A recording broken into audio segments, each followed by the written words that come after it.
بسم اللہ الرحمن الرحیم۔ حضرت عبداللہ ابن عباس رضی اللہ تعالی عنہ سے روایت ہے، اور یہ روایت حاکم میں موجود ہے کہ رسول اللہ صلی اللہ علیہ وسلم نے ارشاد فرمایا، تین خوبیاں، تین صفات ایسی ہیں کہ جس شخص میں پائی جائیں گی اللہ تعالی اس کو اپنے قریب جگہ دیں گے، اپنی رحمت سے اس کے گناہوں اور عیبوں کی پردہ پوشی فرمائیں گے اور اس کو اپنی محبت میں داخل کریں گے۔ تین انعام کیسے زبردست ہیں، ان کو یاد کریں۔ نمبر 1، اللہ اپنے قریب جگہ دیں گے۔ نمبر 2، اللہ اپنی رحمت سے اس کے گناہوں اور عیبوں کو چھپائیں گے، پردہ پوشی کریں گے۔ اور نمبر 3، اللہ جل شانہ اس کو اپنی محبت میں داخل کریں گے۔ وہ تین صفات کون سی ہیں؟ نمبر 1، من اذا اعطی شکر، وہ شخص جس کو کوئی نعمت دی جائے تو شکر ادا کرے، اور اچھی طرح یاد رکھ لیں کہ شکر صرف اسے نہیں کہتے کہ زبان سے یوں کہہ دیا جائے الحمدللہ، یا زبان سے کہہ دیا جائے اللہ کا شکر ہے، یہ زبانی شکر ہے، لیکن اصل شکر ہوتا ہے عملی شکر۔ عملی اور پریکٹیکل شکر یہ ہے کہ اس نعمت کو اللہ کی نافرمانی میں اور گناہ کے کاموں میں استعمال نہ کیا جائے۔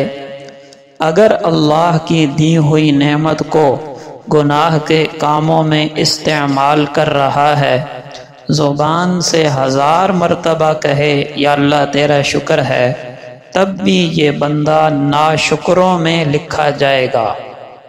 مثلا آنکھ کی نعمت، یہ اللہ کی بڑی نعمت ہے۔ ایک بندہ زبان سے کہتا ہے یا اللہ تیرا شکر ہے، تو نے مجھے اندھا اور نابینا نہیں بنایا، ورنہ یہ ساری دنیا میرے لیے اندھیر ہو جاتی، نہ میں ماں باپ کا چہرہ دیکھ سکتا، نہ زمین آسمان دیکھ سکتا، نہ پھل پھول دیکھ سکتا، کائنات اندھیر ہو جاتی، یا اللہ تیرا شکر ہے۔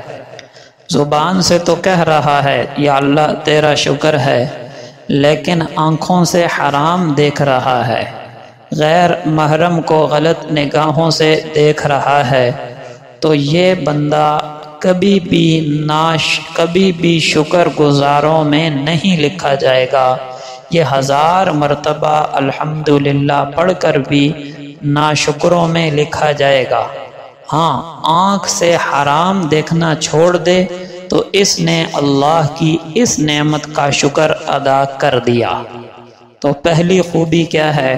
من اذا اعطی شکر، جس کو نعمت دی جائے تو اللہ کا شکر ادا کرے۔ نمبر 2، وَإِذَا قَدَرَ غَفَرَ، جب اس کو انتقام لینے کی، بدلہ لینے کی قدرت ہو تو معاف کر دے۔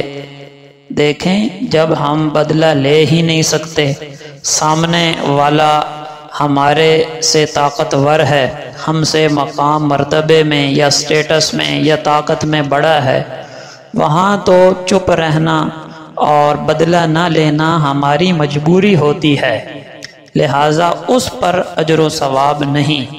ہاں، اگر اگلا بندہ جس سے آپ نے انتقام لینا ہے، بدلہ لینا ہے، وہ آپ سے کمزور ہے، مثلا آپ کا ماتحت ہے، آپ کا نوکر ہے، ملازم ہے، یا خاوند ہے تو بیوی ہے، اس سے کمزور بھی ہے، اس کی ماتحت بھی ہے، یہاں اگر وہ بدلہ نہیں لیتا، اس بدلہ نہ لینے پر اجر و ثواب ہے، کیونکہ یہ بدلہ نہ لینا مجبوری کی وجہ سے نہیں ہوگا، بلکہ خالصتاً اللہ کی رضا کے لیے ہوگا۔ اور نمبر 3 وَإِذَا غَضِبَ فَطَرَ، جب اس کو غصہ آ جائے تو اللہ کے لیے غصہ پی جائے، کیونکہ جو لوگ جنت میں جائیں گے ان کی ایک صفت قرآن پاک نے یہ بھی ذکر کی ہے وَالْكَاظِمِينَ الْغَيْظَ، یہ وہ لوگ ہیں جو غصے کو پی جاتے ہیں۔